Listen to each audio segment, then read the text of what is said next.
कादंबरी छावा. वाचक भारती डहाळे. पान क्रमांक 440 ते 450. शृंगारपुरात सुरव्यांच्या वाड्यावर संभाजीराजांचा प्रभानवल्ली सुभ्याचा फड बसला. सुभ्याच्या अखत्यारीतले सरदार दरकदार सरंजामानिशी युवराजांच्या भेटीसाठी शृंगारपुरात येऊ लागले. हिवाळ्याच्या दाटल्या धुक्यात शृंगारपूर गजबजू लागले. पुरात संभाजीराजांनी धनुर्विद्येचा सराव घ्यायला सुरुवात केली. पुराच्या चौतर्फाने गर्द राने दाटली होती. त्यात जागोजागी केंबळी झोपड्यांच्या वाड्या करून राहिलेले धनगर रानात वाघरू उठल्याची, काळ्या जनावरांनी विधूस मांडल्याची खबर पुरात आणू लागले. गणोजी, खंडोजी बल्लाळ, रायाजी, अंतोजी असे पट्टीचे शिकार खेळे घेऊन संभाजीराजे रान काढू लागले. त्यांनी पाडलेली जनावरे बघायला पंचक्रोशीतल्या वाड्या मजऱ्यातील माणसे पुरात येऊ लागली. तीर कमान आणि ठेचणीच्या बंदुकीची निशाणमार यावर संभाजीराजांचा बेजोड हात बसला. एका शुभ मुहूर्ती कुलदेवता भवानीला अभिषेक चढवून तिच्या आशीर्वादाने संभाजीराजांनी बुधभूषणम या काव्य ग्रंथाला हात घातला. या काव्य ग्रंथात विष्णू धर्मोत्तर पुराण, कामंदकीय नीतिसार, मत्स्य पुराण, महाभारत आदी ग्रंथांतील श्लोक निवडून देवदेवतांची स्तुती, राजनीती, प्रकीर्णनीती या विषयांवर चर्चा करायची होती. संभाजीराजांचा हा तर आवडीचा विषय होता. वाड्याच्या बैठकी दालनात लाकडी अडंग्यावर समोर पुराण ग्रंथ मांडून बैठक बेतलेल्या केशव पंडित, उमाजी पंडित, कवी कुलेश यांच्याशी संभाजीराजांची काव्यशास्त्राची बैठक बसली. धूपदानातून उठत फिरक्या घेत दालनाच्या छताकडे झेपावणाऱ्या धुराच्या वळ्यांवर अचल नजर जोडलेले संभाजीराजे कशात तरी हरवल्यासारखे विचारगत झाले. हलकेच त्यांच्या पापण्यांची कवाडे मिटली गेली. आता चर्या आगळीच शांत सुंदर दिसू लागली. विघ्नहर्त्या श्री गजाननाची भाक करणारे बोल त्यांच्या ओठातून सहज उमटू लागले. उजव्या हाताशी बसलेले परशुराम पंत ते बोल शहामृग पिसाच्या टोकाने पकडून कागदावर रचू लागले. देव दानव कृत स्तुती भागम हेलया विजित दापत नागम भक्त विघ्नहनने धृतरत्नम तम नमामि भव बालक रत्नम. देव दानवांच्या स्तुतीने संतुष्ट झालेल्या, दुष्टांचे गर्व हरण करणाऱ्या, भक्तांची विघ्ने वारणाऱ्या, रत्ने धारण करणाऱ्या शिवाच्या पुत्रा गणेशा, तुला माझे नमन असो. गणेश स्तवन केलेल्या शंभूराजांना आपल्या थोरल्या महाराज साहेबांचे, शहाजी राजांचे स्मरण झाले. त्यांचे हुबेहूब वर्णन करणारे घडीव गिरवाण बोल युवराजांच्या ओठांतून सुटू लागले. भृशत बलान्वय सिंधू सुधाकरहा प्रथित कीर्त उदार पराक्रमहा अभवत अर्थ कलासु विशारदो जगती शाह नृपहा क्षिती वासवहा. सिंधू सुधाकरासारखे प्रचंड बलशाली, कीर्तिवान, उदार, पराक्रमी व अर्थकलांमध्ये विशारद असे राजे शहाजी होऊन गेले. भोवतीचे पंडित कानांचे शिंपले टवकारून गिरदीला रेललेल्या मिटल्या डोळ्यांच्या संभाजीराजांना एकटक निरखू लागले. पाणवठ्यावरून बगळ्यांची सफेद रांगच रांग तरंगत जावी तसे काही क्षण शांतपणे तरंगत गेले. आता मिटल्या डोळ्यांसमोर संभाजीराजांना आपल्या आबासाहेबांची अनेक रूपे, स्वरूपे तलवारीच्या फिरत्या तळपत्या पात्यासारखी दिसू लागली. आग्र्याच्या भरल्या दरबारातून तख्ताला पाठ दाखवीत तरातर बाहेर पडणारे तोफ गोळ्यासारखे आबासाहेब, सिंहासनासमोर तडक खडे होत बहादूरच्या मोगलाई वकिलाला चालते व्हा ची नगारखान्याकडे बोटाचा रोख देत जरब देणारे आबासाहेब, नावाची नामना तुम्हास आत्ता कळली नेताजीराव म्हणत पालकर काकांना अपार मायेनं उरभेट देणारे महाराज साहेब, थोरल्या आऊंच्या छत्रीवर सोनपाने वाहून गुडघे टेकीत पायरीला नम्र भावे कपाळ भिडविणारे आबासाहेब, साताऱ्याच्या किल्ल्यावर बिछायतीला लेटून घायाळ झालेले असहाय्य आबासाहेब, वडिली जोडून दिली दौलत कोण पुरुषार्थाची असे शांतपणे सुनविणारे, जन्माने भोसला तेवढा आईचा नेक भूता म्हणत आम्हास छातवानाला बिलकते घेणारे आबासाहेब. ती रूपे एकमेकात मिसळू लागली, डोळ्यात मावेनाशी झाली. महाराजांचे वर्णन करणारे नेमके शब्द संभाजीराजांना गवसेनासे झाले. नाक गड्डा चिमटीत धरताना त्यांच्या कपाळी आठ्याच आठ्या फुलल्या. त्यांना नकळतच गर्दनीला झोल मिळाला. झोलाने त्यांच्या टोपातील मोतीबंद लडी डुलल्या आणि त्यावरून फडफडत झेपावल्यासारखे वाटावे असे शब्दांचे सोनेरी पक्षी उडाले. यस्य अनेक वसुंधरा परिवृट प्रोत्तुंग चूडामणेः पुत्रत्वं समुपागतः शिव इति ख्यातः पुराणे विभुः. त्या शहाजी राजांना महामूर मुलखाचे धनी असलेले, लोकांना डोंगरासारखे उत्तुंग म्होरके वाटणारे पुराणातील पुरुष श्रेष्ठ शिवासारखे राजे शिवाजी हे पुत्र श्रेष्ठ झाले. कलिकाल भुजंगम अवलीढम निखिलम धर्ममवेक्षम विक्लवयम यहा जगतः पतिरंशतो त्वापः स शिवछत्रपतिर्जयते जयः. त्या कलिकालाच्या भुजंगाला पचविलेल्या अखिल धर्माची हीनावस्था बघून विव्हळ झालेल्या, स्वामी म्हणून जगताचे ताप हरण करण्यासाठीच अवतरलेल्या शिवछत्रपतींचा जय जयकार असो. जयत्य जेयः. संभाजीराजे 2-3दा स्वतःशीच पुटपुटले. सफेद विजय घोड्यावर मांड जमवून आंबा घाटाची चढण चढणारे सरासर डोळ्यान आड होणारे महाराज त्यांना दिसू लागले. उभ्या आंबा घाटाची दरडच घुमत गरजताना त्यांना ऐकू येऊ लागली. आम्ही चिंता करणारे कोण? चिंता वाहणारी आई थोर आहे. आपल्या कुलाचा वसा आठवत संभाजी राजांचे मन स्वतःवर येऊन ठाण झाले. महाबळेश्वरच्या गोमुखातून पाण्याची धार लागावी तसे त्यांच्या तोंडून काव्य बोल पाझरू लागले. तत्स्यात्मजः शंभुरिती प्रसिद्धः समस्त सामंत शिरोवतंसः यः काव्य साहित्य पुराण गीत कोदंड विद्यार्णव पारगामी विविच्य शास्त्राणि पुरातना नामादाय तेभ्यः खलु सोयमर्थम करोति सद्ग्रंथ ममुं नृपालः स शंभुवर्मा बुधभूषणाख्यम. त्या शिवाजी राजाचा भोवतीच्या साऱ्या राजे लोकांना शिरोभूषण वाटणारा काव्य साहित्य पुराण संगीत धनुर्विद्या यांचे ज्ञान घेतलेला मी पुत्र शंभूराजे या नावाने प्रसिद्ध आहे. पुराण ग्रंथांचे विवेचन करून त्यातील अर्थपूर्ण भाग निवडून मी शंभूवर्मा हा बुधभूषणम नावाचा सद्ग्रंथ रचित आहे. आपला काव्य ग्रंथ रसिकांनी कसा वाचावा याचा करिणा देताना तर संभाजीराजांची गोल पुष्ट मर्दानी चर्या उजळून निघाली. खानदानी अदबीचा भंडारा त्या चर्येवर शालनाम्यासारखा पसरला. विविच्च संतः कृती मस्मदियाम गृहंतु सद असदच्च त्यजंतु क्षीरा वियुक्तम परिवृत्यम नीरम क्षीरम भजन्ते खलु राजहंसाः. दुधात मिसळलेले पाणी वगळून राजहंस फक्त दूधच सेवन करतात, तसे विद्वान सज्जन सत्य तेवढे आपलेसे करून असत्य वगळून टाकतात. डुईची पगडी डोलवीत परशुराम पंतांनी युवराजाने सांगितलेला रसिकांना उद्देशून असलेला श्लोक कागदावर उतरविला. त्याखाली दुरेघी ओढली. मऊ वाळूची चिमट हलकेच कागदावर शिवरली. ग्रंथाचा पहिला सर्ग समाप्त झाला होता. संभाजीराजांनी डोळे उघडले. बैठकीतल्या पंडितातील कवी कुलेश त्यांच्यावर केव्हाचे डोळे जोडून नुसते एकटक बघतच होते. ते भारावून उठले. कमरेत झुकत त्याने अगोदर संभाजीराजांना अदब दिली. युवराज, उत्तर से इस मुल्क आए पर कोई युवराज ऐसे ढंग की काव्य रचना करता है ऐसे न हमने देखा न सुना. कुलेश भारावून बोलले. शुक्रगुजार कविराज, तशरीफ घ्या. आता आमच्या कुलदेवता आई भवानीची स्तुती बांधणे साधते का ते पाहावे म्हणतो आम्ही. हाताच्या इशारतीने संभाजीराजांनी कुलेशांना बसते केले. त्या बैठकी दालनात पिलाजी येऊन भिंती कड धरून उभे आहेत याचे कुणालाच भान नव्हते. मिटल्या डोळ्यांनी संभाजीराजे देव बोलीत काही सांगतायत हे बघून अभिमानाने फुललेले पिलाजी काही न बोलता ती बैठक तसेच बघत राहिले होते. जगदंबा जगदंबा. संभाजीराजांनी डोळे मिटते घेतले. उजव्या हाताची बोटे नव्याने धारण केलेल्या छातीच्या माळेवरून फिरू लागली. पाजळते पोत नाचू लागले. भंडाऱ्याच्या मुठी उधळू लागल्या.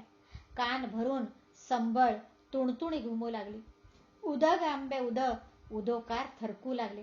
शस्त्र उगारलेली रक्तनेत्री व्याघ्र वाहने जगदंबा संभाजीराजांच्या डोळ्यांसमोर खडी ठाकली. भवानीची स्तुती करणारे देववाणीतले बोल त्यांच्या ओठातून उधळू लागले. आईने बैठक घेतलेला काळ्या बाळ्या पट्ट्यांचा मानकरी वाघ त्यांना झळझळीत संगमरवरासारखा पांढरा दिसू लागला. त्यांच्या ओठातून सुटणाऱ्या शब्दांना जशी सोनकळाच आली. स्फटिक रचित पीठे श्यामलांगी भवानी.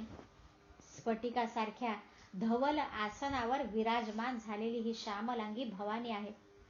विलसत भाल तिलका, कपाळी रक्तटिळा शोभणाऱ्या पूर्णेंदू हृदय वदनाम, पुनवेच्या चंद्रासारखा मनोहर मुखडा असलेल्या सर्व सवर्तुलम स्तनम द्वंदम कलशस्तनी पद्मनेत्र विराजिताम कमलनेत्री शंभुकांता तेजस्वी कांती लाभलेल्या निम्न नाभिम खोलगट नाभीच्या कृशमध्याम चिवळ कंबर असलेल्या विलसद्र रक्तवसनाम रक्तकांची परिवृताम रक्तरंगी नेसू व चोळी ल्यालेल्या चंद्रचूड रमणी स्तुती मेणानाम धरणीश शंभू रचिता मतिभक्त्या. त्या चंद्रचूड रमणी भवानीची मी राजा शंभू भक्तिभावे स्तुती गातो. वाह वाह. कवी कुलेशांनी न राहावून भरघोस दाद दिली. पिलाजींचे फुलले डोळे तर संभाजीराजांच्या मुखड्यावर जखडूनच पडले होते. संभाजीराजांनी डोळे उघडले. बैठकी दालनाच्या उंबरठ्यात त्यांना खोळंबलेली धाराऊ दिसली. ती परतण्याच्या बेतात आहे हे ताडून इतर कुणाशीच काही न बोलता युवराजांनी तिची दखल घेतली. बोला आऊ, काय आज्ञा आहे? कसे बोलावे या पेचात धाराऊ खिनभर घुटमळली. मग निर्धाराने म्हणाली, हे देवाधर्माचं काय चाललं या ते होऊन दे. थाळं लावल्यात तेवढं कानावर घालायचं होतं. हसत संभाजीराजे बैठकीवरून उठले. उठता उठता त्यांच्या मनी विचाराला, आम्ही काव्य बांधतो ती देवबोली उजवी की या धाराऊची कुणबाऊ निखळ मावळ बोली उजवी? ठेवणीचे जरी आसवाब लिहून येसूबाई, दुर्गाबाई आणि राणू अक्का सिद्ध झाल्या. आज मकर संक्रांत होती. सरंजामानिशी जाऊन गाव देवता भावेश्वरीची ओटी सवाष्ण हाताने भरायची होती. पहाट धरून संभाजीराजांनी मल्लखांबांचे दशरंग चक्रीचे नागपिळ्यासारखे हात करून घेतले. अंघोळ घेऊन दुधाची गिंडी रिचवून रात्री देव्हाऱ्यात ठेवलेली भवानीची माळ त्यांनी गळ्यात धारण केली. रायाजीने समोर धरलेल्या दर्पणात बघून सरशीने कपाळी शिवगंधाचे पट्टे रेखून घेताना त्यांना जिजाऊंचे बोल आठवले. शिवानच हे सुखदुःखाचे जोड पट्टे तुमच्या कपाळी रेखले आहेत. सदरेवर येऊन युवराजांनी सुभ्याच्या रयतेला दर्शन दिले. संक्रमणाचा दिवस असल्याने वडीलधाऱ्यांचे दर्शन घ्यावे म्हणून ते राणू अक्कांच्या भेटीसाठी दारुणी महालात आले. आपल्या स्वारीला येताना बघून येसूबाई पदरकाठ तोलीत सावरत्या झाल्या. दुर्गाबाई तर शरमून अंतःपुराकडे जायला निघाल्या. बाई थांबावं, येसूबाईंनी त्यांना रोखते केले. आत आलेल्या संभाजीराजांनी राणू अक्कांना हसत अदब दिली. सहज नजर जाता त्यांना एका पाटावर चांदीच्या ताटात मांडलेला गुळ तिळाने बांधलेला मगर दिसला. देवीसमोर तो आज पूजायचा होता. मुहूर्त धरून त्याला फोडून तोच तिळगुळ वाटायचा होता. पाटाजवळ जात संभाजीराजे तो पिवळा धमक मगर निरखीत राहिले. बाळ महाराज, तीर कमान, शिकार, ग्रंथपुराण यातून तुम्हाला कबिलाकडच्या या तिळगुळाची याद राहते की नाही आम्हाला अंदेश होता. राणू अक्का खालमानेने उभ्या असलेल्या येसूबाई व दुर्गाबाई यांच्याकडे बघत हसून म्हणाल्या. मगरावरची नजर तशीच ठेवीत ते म्हणाले, आमचं या मगरासारखंच आहे अक्कासाहेब. मनानं धरली ती बाब सोडवत नाही आम्हाला. आम्ही महाराज साहेबांना काव्य बांधून दाखवणार आहोत. आम्हास त्यातील काही कळत नाही. आज आम्ही तुमची बंदुकीची निशाणमार बघावी म्हणतो. दावाल? येसूबाई दुर्गाबाईंच्याकडे बघतच अक्कासाहेब हे म्हणाल्या. संभाजीराजे सभागतीने बोलून गेले. जी आज्ञा. आज संध्याकाळी भावेश्वरीच्या आवारातल्या पिंपळावर श्रीफळ बांधण्यात येतात. बार टाकून ती छेदायची असतात. आम्ही संध्याकाळी निशाणमार दाऊ. आपण ती बघायला यावं. संभाजीराजांनी राणो अक्कांना नजर दिली. तशीच ती येसूबाई व दुर्गाबाईंच्यावर फिरविली. तिचा अर्थ होता, यांनाही आणावं येताना. राणो अक्कांना तो कळला. त्या नुसत्याच हसल्या. मघापासून त्यांना जे म्हणायचे होते ते आत्ता कुठे त्यांच्या बाळ महाराजांच्या दखलेत आले होते. येतो आम्ही. संभाजीराजे महाला बाहेर पडले. एका कुणबिडीने मगर ठेवलेल्या चांदीच्या थाळ्यावर सरपोस घालून तो उचलून खांद्यावर घेतला. हाती कुंकवाचे करंडे घेतलेल्या राणो अक्का, येसूबाई, दुर्गाबाई पाठीशी कुणबिणींचा तांडा घेऊन वाड्याबाहेर पडल्या. संध्याकाळी पुराच्या वेशीवर असलेल्या भावेश्वरीच्या आवारात तोड्याच्या बंदुकीचे बार दणदणू लागले. वीर पवित्रा घेतलेले संभाजीराजे बंदुकीचा दस्ता उजव्या खांद्याला आवळून डावा डोळा मिटत पिंपळावरच्या श्रीफळांवर बार टाकू लागले. एक सरीने त्यांनी श्रीफळांचा पंचोत्रा फोडला. फळांच्या कवचाच्या ठिकऱ्या पाराखाली उतरल्या. श्रीफळातील पाण्याने पिंपळ पाने न्हाऊन निघाली आणि ते बघताना बैठकीवर बसलेल्या येसूबाई व दुर्गाबाईंची मनेही एका आगळ्याच भावनेने न्हाऊन निघाली. किंक्रांतीचा सण असल्यामुळे आज शिर्क्यांच्या वाड्यावर संध्याकाळी मानाचे बकरे पडणार होते. पुरातील पिलाजींच्या वाड्यात संभाजीराजांची बुधभूषणमची दुसरी काव्यशास्त्र बैठक बसली. आज राजनीतीची बांधणी करायची होती. ग्रंथाचा हा तर गाभा होता. धूपदानातून गंधमंगल वळी उठू लागली. दालनभर गरगरत फिरू लागली. शांतता पसरली. परशुराम पंतांनी कापडी अस्तर असलेल्या कोऱ्या कागदावर हस्तलेख लिहिला. द्वितीयोध्याय राजनीती. पंडित, राजा म्हणून जो म्हणतात त्यास कोणकोण लक्षणांची जोड लागते? उमाजी पंडितांना संभाजीराजांनी सवाल घातला.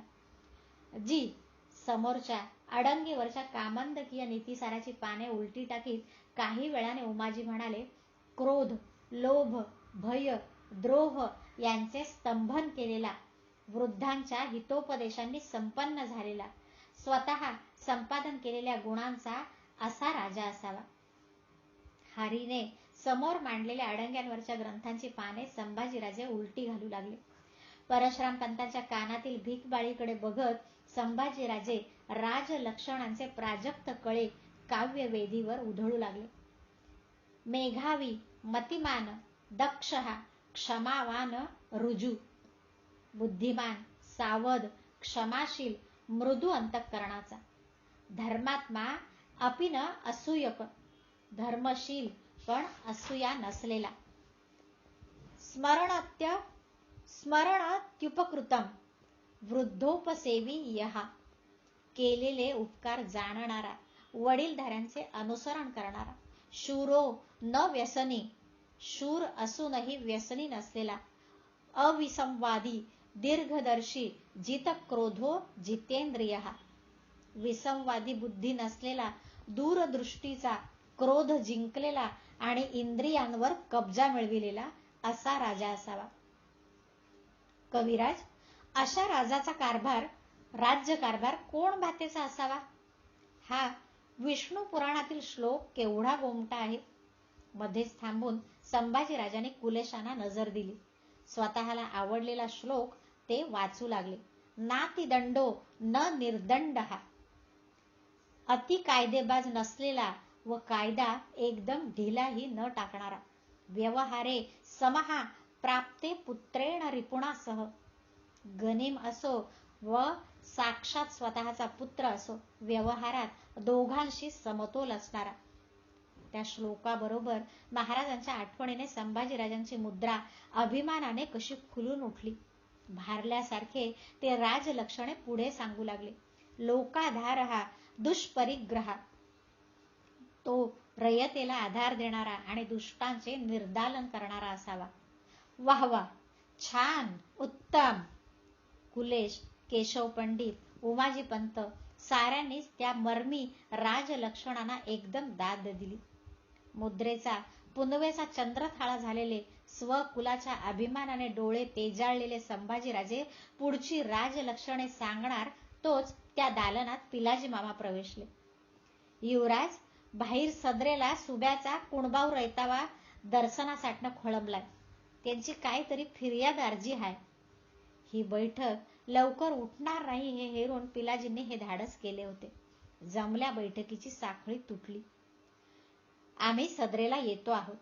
वर्दी द्या त्यांना मामासाहेब. संभाजीराजे स्वतःशीच हसले आणि लोकाधार हा कळेल न कळेलचे पुटपुटले. पंडित आम्ही आलो.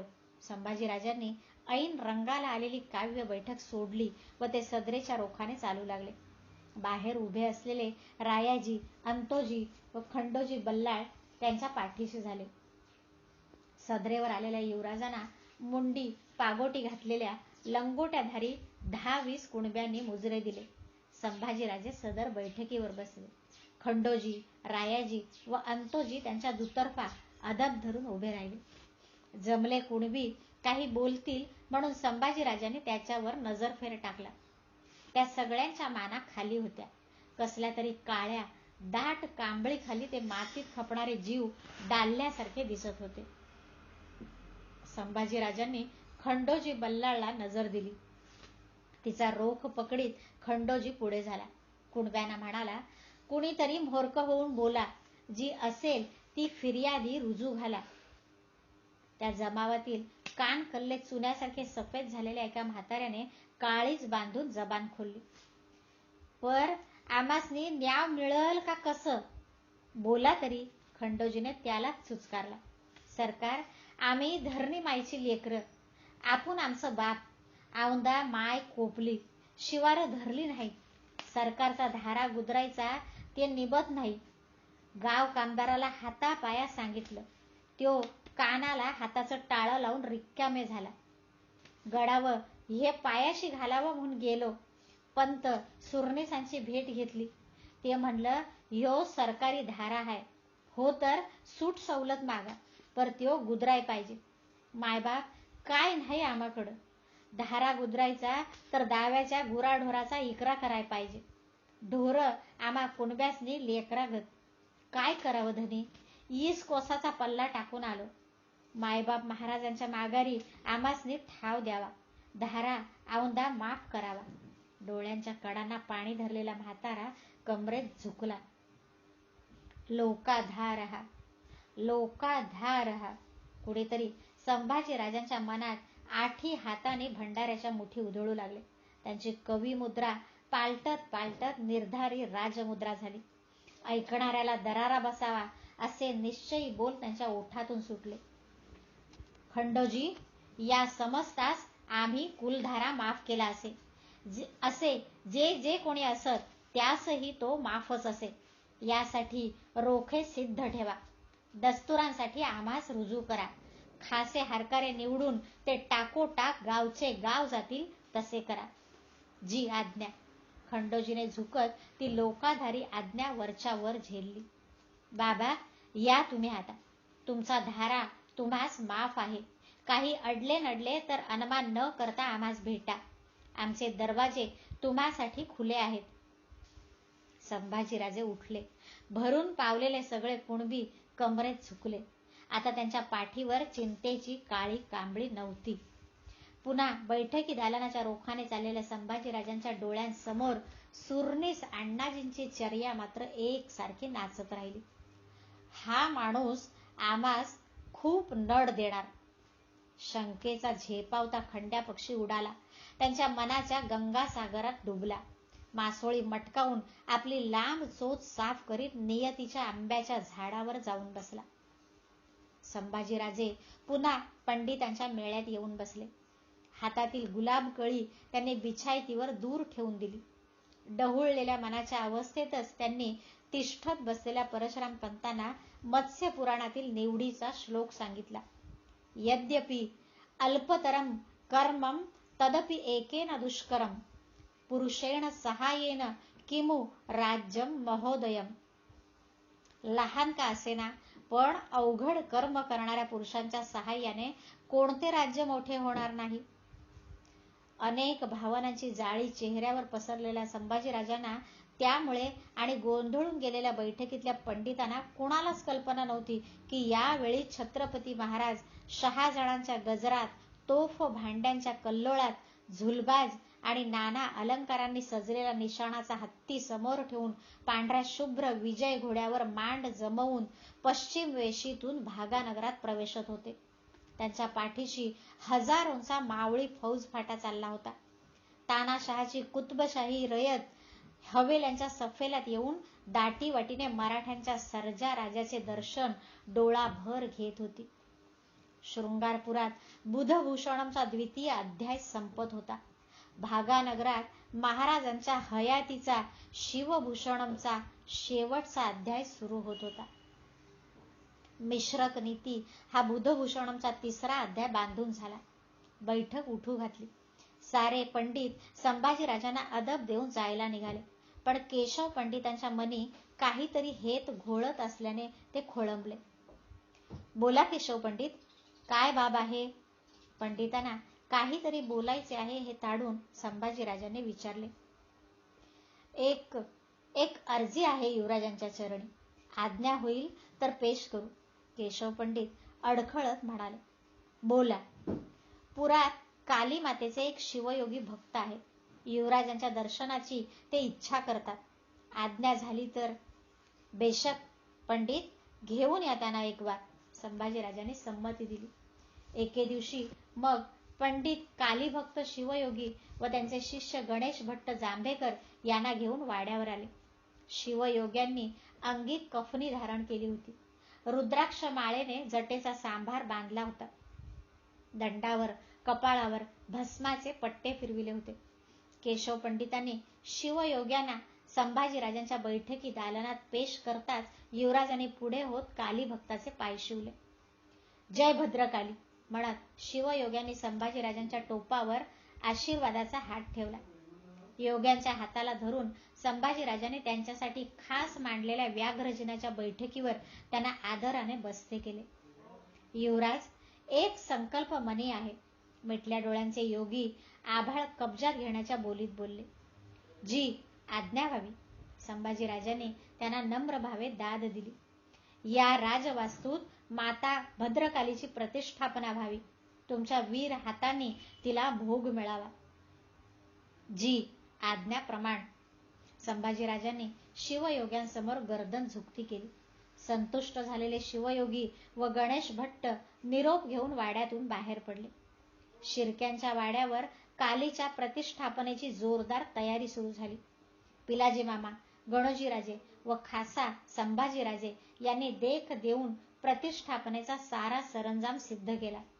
पुरातील कसबी शिलावटाने कृष्णवर्णी कातळ पारखून अंगावर धावून आल्यासारखी वाटावी अशी भद्रकालीची पुरुषभर उंचीची मूर्ती खोदली. शिवयोग्यांनी शोधलेल्या मूर्ती सुमुहूर्तावर महाकालीची ती मूर्ती वाजत गाजत वाड्यावर आणण्यात आली. तिला रक्तरंगी आसवाब चढविण्यात आले होते. राणू अक्का, येसूबाई, दुर्गाबाई, राजकुंवरबाई यांनी आपल्या भरल्या चुड्यांच्या हातांनी भद्रेची ओटी भरली. शिवयोग्यांनी एका तबकात ठेवलेली नंगी तेग उचलून संभाजीराजांच्या हाती दिली. भद्रेच्या डोळ्यांना डोळे जोडलेले संभाजीराजे भारावल्यासारखे धीम्या कदमी पुढे झाले. मातेसमोर गुडघे टेकीत त्यांनी आपले कपाळ क्षणभर फरसबंदीला भिडविले. मग माथा वर घेत हातीची तेग कपाळाला लावली. हत्यार डाव्या हाती पेलून जय भद्रकाली अशी भाक फोडून त्यांनी उजव्या हाताचा अंगठा हत्याराच्या पाणीदार शिकलेवरून सर्कन ओढला. भोसलाई गरम रक्ताची धार अंगठ्यावरून उमळली. आपल्या राज रक्ताचा तवाना भोग भद्रेला देण्यासाठी युवराजाने ठिबकता अंगठा तसाच तिच्या चरणांजवळ नेला. दुर्गा भद्रेची प्रतिष्ठापना झाली. रायगडावर मात्र वेगळेच शिजले गेले होते. महाराणी येसू सोयराबाईंच्या खासे महालातून बाहेर पडलेल्या अण्णाजी दत्तोंनी एक थैलीबंद खलिता विश्वासू खबरगिराच्या हवाली केला होता. खलित्यापोटी मजकूर होता, महसुलाचे उसूलाबाबत युवराज कारण नसता घालमेली करतात. रयतेस सरसकटीने धारा माफ केलिया, सरकारी खजिना आबादान रक्षावा ते कैसे व्हावे. या कशाची कल्पना नसलेले छत्रपती महाराज तिकडे भागा नगरात तानाशहाशी मनाजोगे राजकारण बांधून मुलूकमारीसाठी त्यांच्याकडून हवा तसा सुलूक करवून घेऊन भागा नगराबाहेर पडले होते, आदिलशाहीवर चालून जाण्यासाठी.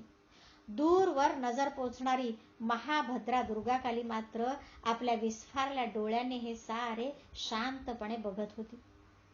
शृंगारपुरात संभाजीराजांनी भक्तिभावाने कालीची प्रतिष्ठापना केली होती.